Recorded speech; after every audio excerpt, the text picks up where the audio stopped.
So you've gotten through the first day of school, and guess what?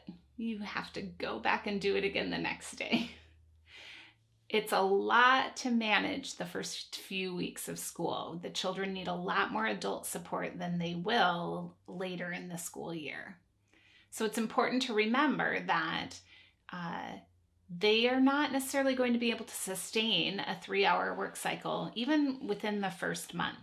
You need to be prepared to facilitate and support their engagement in a more, that you're going to be more involved in that than you might expect later in the school year. So when you see that, pull them into a group activity. And so you need to always have a good list of activities that you could do with the children.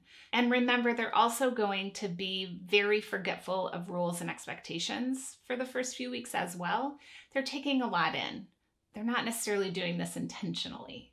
They're just overwhelmed and they're going to forget. So you can just remind them, just patiently remind them of the rules and expectations.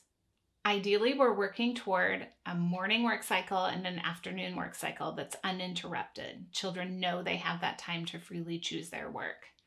But again, it's unlikely they'll be able to sustain this at the very beginning of the year. They're going to need some things to help guide them, whether it's direct guidance from you or whether you pull the whole group into a group activity. So keep that in mind as you're planning. See how much independence you can build, but then also when there's classes showing you that they can't do it, then pull them into a group activity. That's okay.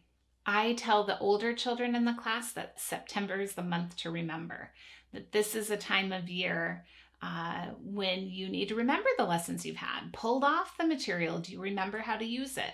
This gets those older children a little bit engaged in work, so I can focus on the new children to the classroom, really building up lessons for them so that they can work toward independence as well.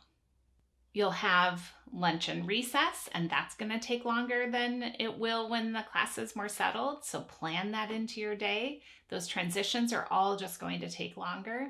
And then the afternoon work cycle, maybe you've got an activity ready for the whole class, or maybe you've got some children that are able to do some independent work choice. That's going to be what you watch and manage.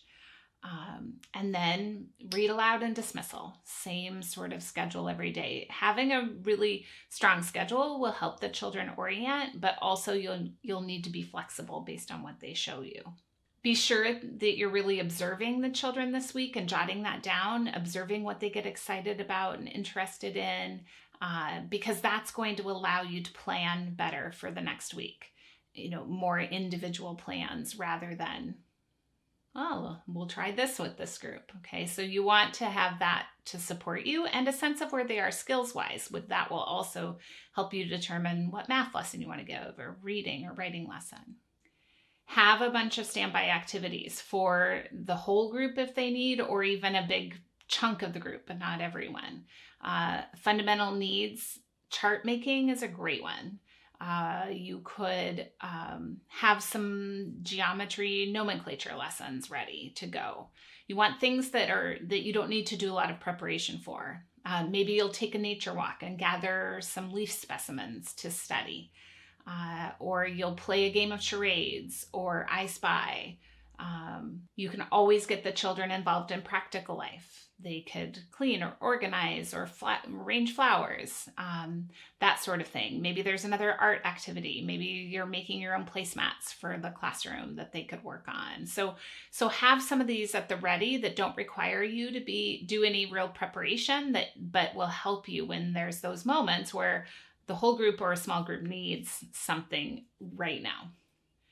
Really, the most important thing in these first several weeks is to be sure that you're supporting the community and growing, that the children are feeling oriented and connected to the environment and are starting to be able to make some independent work choices, that they're excited about being there and they're happy, and that the classroom systems are well established. This is the important work of the first few weeks of school, and it can take several weeks, and that's okay. That's the process to getting you toward a classroom that can function more independently.